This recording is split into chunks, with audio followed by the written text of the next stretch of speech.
ఉగాది రోజున అనేక కార్యక్రమాలు మనం నిర్వహిస్తూ ఉంటాం. వసంత ఆగమనోత్సవ వేడుకలను నిర్వహించే ఈ ఉత్తమమైన రోజున ఎన్నో శుభ సూచకాలు కావాలని మనం కోరుకుంటాం. అనేక ధర్మశాస్త్ర గ్రంథాలు, వ్రత గ్రంథాలు ఉగాది నాడు వైజ్ఞానికంగా చేయవలసినటువంటి కొన్ని పనులను మనకు తెలియజేస్తూ ఉన్నాయి. అసలు ఉగాది రోజున ఏం చేయాలి అంటే ప్రతి 9 పనులు ఉన్నాయి మనకు. ఒకటి, ప్రతి గృహము పైన ధ్వజారోహణం, అలాగే తైల అభ్యంగన స్నానం, నవవస్త్రాభరణ ధారణం, దమనేన బ్రహ్మపూజనం, సర్వపచ్చాంతకర మహాశాంతి, నింబకుసుమ భక్షణం, పంచాంగ పూజనం, అలాగే పంచాంగ శ్రవణం, ప్రపాదాన ప్రారంభం, అలాగే దైవ దర్శనం, వాసంత నవరాత్రి ప్రారంభం. ఈ విధంగా 9 అంశాలను ఉగాది నాడు మనం చేయాల్సి ఉంటుంది. తెలుగువారు ప్రత్యేకంగా జరుపుకునేటువంటి ఈ ఉగాది నాడు తప్పనిసరిగా ఉగాది పచ్చడి, పంచాంగ శ్రవణం అనేటువంటివి మనకు ముఖ్యంగా కనిపిస్తూ ఉంటాయి. మరి మొట్టమొదటిది ఏమిటిది? ధ్వజారోహణం. తెలుగువారు కాషాయ ధ్వజారోహణాన్ని తప్పకుండా ప్రతి ఇంటి మీద వారు ఎగరవేయాలి. అలాగే తైల అభ్యంగన స్నానం, ఉగాది రోజున సూర్యుడు ఉదయించక ముందు ప్రాతకాలమందే లేచి నువ్వుల నూనెను ఒంటికి పట్టించి స్నానము చేయాలి. ఇలా చేయడం వల్ల శారీరక రుగ్మతులు తొలగుతాయి.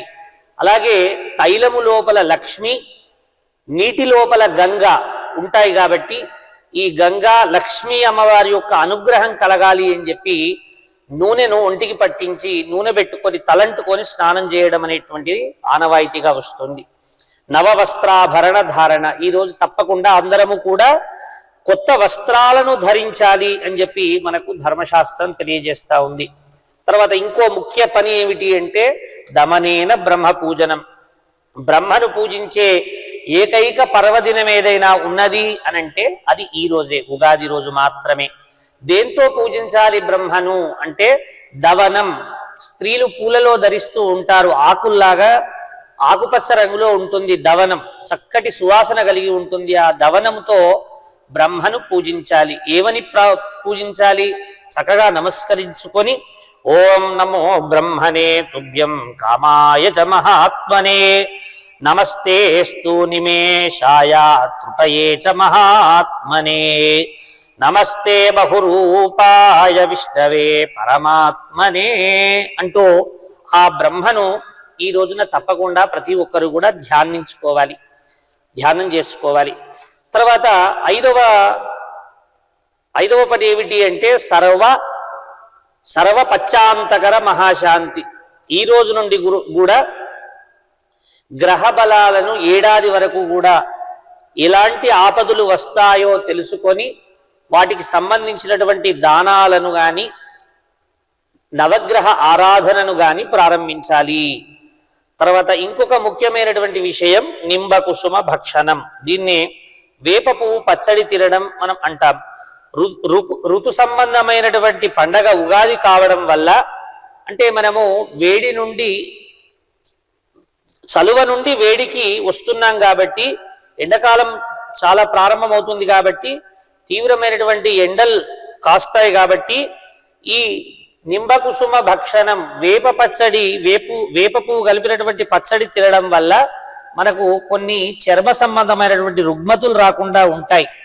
కాబట్టి ఈ నింబకుసుమ భక్షణం ఎప్పుడు చేయాలి అంటే ఉగాది రోజున భగవంతునికి నివేదన చేసినటువంటి నింబకుసుమ భక్షణాన్ని ఉగాది నుండి చైత్ర శుద్ధ పౌర్ణమి వరకు. చాలా మంది అనుకుంటారు నేను ఒకరోజు ఉగాది పచ్చడి తీసుకుంటే సరిపోతుంది, అది నా శరీరం లోపల చాలా చక్కటి ఫలితాలను ఇస్తుంది అని అనుకుంటారు. కానీ పొరపాటు.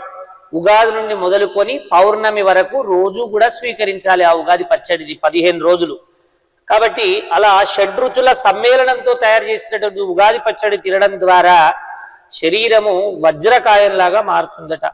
వర్షాదో భక్షణం శర్కరాం లఘుతైర్యుతం భక్షితం పూర్వయామే స్యాత్ తద్వర్షం సౌఖ్యదాయకం.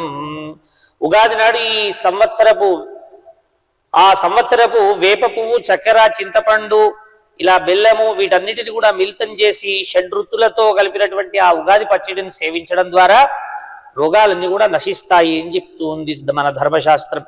ఇంకా ఏం చెప్తూ ఉంది? శతాయుర్వజ్ర దేహాయ సర్వసంపత్కరాయ చ సర్వారిష్ట వినాశాయ నింబకంధల భక్షణం.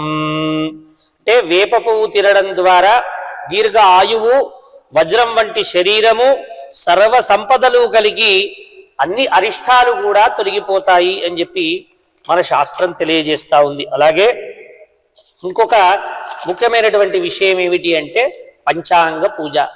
తిథి, వారము, వర్జము, నక్షత్రము, యోగము, కరణము వీటన్నిటినీ కూడా తెలిపేటువంటి పంచాంగాన్ని ఆ రోజు చక్కగా పూజ గదిలో పెట్టుకొని బ్రహ్మ ఆరాధనతో పాటు ఆ పంచాంగం యొక్క అధిష్టాన దేవత ఆరాధన కూడా ఆ రోజు తప్పకుండా చేయాలి. అలాగే ఆ రోజు మరి పంచాంగ పఠనము బ్రాహ్మణుడు చేసినట్టయితే ఆ పంచాంగాన్ని విని ఆ పంచాంగంలో ఉన్నటువంటి అనుకూల అంశాలను, ప్రతికూల అంశాలను తెలుసుకొని తద్వారా మరి ఏ విధంగా మన ఈతి బాధలు తొలుగుతాయో వాటిని కూడా మనము తెలుసుకోవాల్సినటువంటి అవసరం ఉన్నది. మరి ఇప్పుడు కొన్ని విషయాలను మనం చూసినట్టయితే